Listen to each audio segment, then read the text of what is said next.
Deal Carnegie کی کتاب how to win friends and influence people کے اردو ترجمے دوسروں پر جادو کیجیے سے پیش خدمت ہے اگلا نکتہ۔ دلچسپ گفتگو۔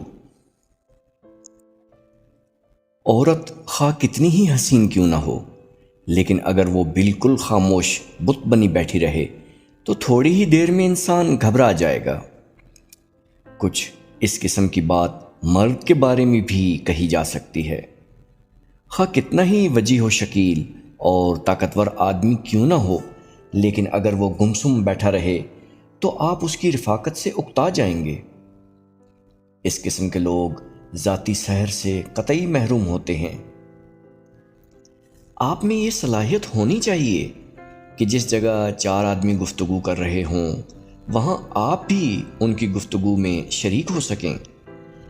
اگر آپ کو بولنے میں دشواری ہوتی ہے تو کم از کم آپ دوسروں کی گفتگو میں دلچسپی لیتے رہیے اور ان کی بات چیت سنتے رہیے۔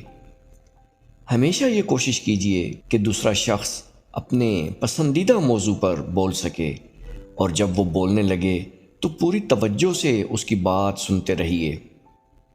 گاہے بگاہے مناسب سوالات بھی کرتے رہیے، لوگ اس بات کو پسند کریں گے اور آپ کی معلومات میں بھی اضافہ ہو جائے گا۔